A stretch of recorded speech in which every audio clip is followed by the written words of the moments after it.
बिस्मिल्लाहिर्रहमानिर्रहीम। आज सूरह यूसुफ और सूरह रात के मज़ामीन का खुलासा पेश खिदमत है। सूरह यूसुफ ये मक्की सूरत है। इसमें 111 आयात और 12 रुकू हैं। 1776 अल्फाज और 7996 हरूफ पर मुश्तमिल है। सूरह यूसुफ का नाम ही से जाहिर है कि सूरत यूसुफ अलैहिस्सलाम का तज़किरा तफसीलन बयान हुआ। दो सूरतें ऐसी हैं जिनमें तफसील के साथ वाक़या को बयान किया गया, एक सूरह नूह और एक सूरह यूसुफ। मसला तौहीद को इस सूरत में भी मरकजी हैसियत हासिल है। वैसे मक्की सूरतों के जो बुनियादी मज़ामीन हैं, तौहीद, रिसालत, क़यामत, तो वो इस सूरत के अंदर भी मौजूद है। हर यूसुफ अलैहिस्सलाम का वाक़या तफसील के साथ इसके अंदर बयान किया गया और इसीलिए इस सूरत को अहसनुल क़सस भी कहा गया। इस किस्से को, यूसुफ अलैहिस्सलाम के इस वाक़या को तरतीब के साथ, तसलसल के साथ इसे बयान किया गया है। हर यूसुफ अलैहिस्सलाम के ख्वाब का तज़किरा किया गया। उन्होंने ख्वाब देखा बचपन में, जिसमें चांद सूरज को और 11 सितारों को उन्होंने सजदा करते हुए देखा। अपने बाप से जिक्र किया, अरे याकूब अलैहिस्सलाम से, तो उन्होंने मना कर दिया कि बेटा ये ख्वाब अपने भाइयों को नहीं बताना, हसद करेंगे। बहरहाल वक्त गुजरता गया तो भाई जब देख रहे थे कि हर यूसुफ अलैहिस्सलाम की शान और मंजिलत हमारे बाप के लिए उसके सामने, उसकी नज़र में ज्यादा है, लिहाजा इसको बीच से हटाना चाहिए ताकि बाप की मोहब्बतें और शफकतें, इनायतें हमें भी मिले। तो बहाने बनाकर, कील वकाल करके, उज़र, झूठे बहाने बनाकर यूसुफ अलैहिस्सलाम को ले गए, कुएं में डाल दिया। वहां से यूसुफ अलैहिस्सलाम एक काफिला आया, वो निकाल कर उनको ले गए, उनसे उन्होंने पैसे भी लिए और आगे मिस्र में चले गए। मिस्र में जाकर यूसुफ अलैहिस्सलाम को फरोख्त कर दिया गया। अजीज मिस्र के घर में रहने लगे। फिर वहां पर वो ज़ुलेखा और यूसुफ अलैहिस्सलाम का वाक़या पेश आया। फिर जेल में चले गए, जेल में रहे, वहां क्या वाक़या पेश आया। 2 कैदी और भी थे, उन्होंने भी ख्वाब देखा, उसका तज़किरा यूसुफ अलैहिस्सलाम से किया। पहले इन्होंने तबलीग की, फिर ख्वाब की ताबीर बताई, तो इनमें से एक रिहा हो गया, दूसरे को फांसी हो गई। तो बहरहाल फिर उसके बाद कुछ अरसा गुजरा, बादशाह ने भी ख्वाब देखा। इन्होंने तज़किरा किया था कि जो रिहा होगा तो वो बादशाह के सामने जाकर मेरा तज़किरा भी कर दे। ये बात भूल गया। फिर बादशाह ने ख्वाब देखा, लंबा चौड़ा उसका तज़किरा है।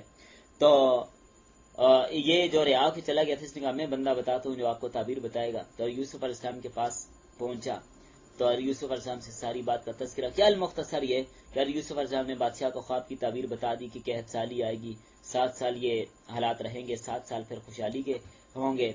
तो अब देखें, यूसुफ अलैहिस्सलाम को जेल से निकाल दिया गया। यूसुफ अलैहिस्सलाम आए और इधर जितनी भी ख्वातीन थी इस मामले में, उन्होंने अपने जुर्म का एतराफ़ किया और ज़ुलेखा ने भी अपने जुर्म का एतराफ़ किया, अपने कसूर के एतराफ़ किया कि ये बिल्कुल पाक पास है, इसका कोई कसूर नहीं, सारा मेरा ही कसूर था। तो यूसुफ अलैहिस्सलाम को खजाने पर इंचार्ज बना दिया गया। कैद साली शुरू हो गई, किनान तक कैद चला गया।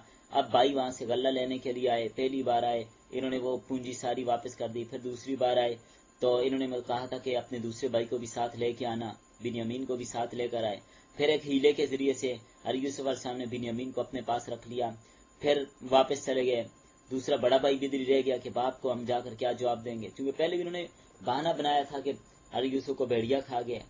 तो ये उज़र उन्होंने ये एक झूठा बहाना बनाया था। तो बहरहाल यूसुफ अलैहिस्सलाम ने अपने भाई को, बिन्यामीन को, जो इनके सगे भाई थे, बाकी सारे सौतेले थे, इनको रोक लिया। फिर सिलसिला चलता गया और तीसरी बार याकूब अलैहिस्सलाम ने भेजा कि जाकर दोनों को तलाश करो। तो अब जब तीसरी बार आए, बात चलती रही, तो अब यूसुफ अलैहिस्सलाम ने बता दिया कि मैं तुम्हारा भाई हूँ। बड़े शर्मिंदा हुए। आप यूसुफ अलैहिस्सलाम ने अपनी कमीज थी कि ले जाओ और अब्बा जान की आंखों पर डालना, चूंकि रो रो कर 40 साल गुजर चुके थे, आंखें उनकी बिल्कुल सफेद हो चुकी थी, बिनाई चली गई थी, कमीज डाली गई तो वो सारा जो मसला था बीनाई जाने का, वो सारा वापस आ गया, बीना हो गए। और इसी तरह फिर सारे खानदान को लेकर मिस्र आ गए। तो अब वो सारी जो ख्वाब की ताबीर होनी थी, अल्लाह ने इस तरतीब से वो सारी पूरी कर दी। तो बहरहाल ये मज़ामीन मैंने सूरह यूसुफ के पेश किए। इस तरह सूरह रात है। रात बादल की गर्ज को कहते हैं और बाद में ये भी लिखे कि रात फरिश्ते का नाम है।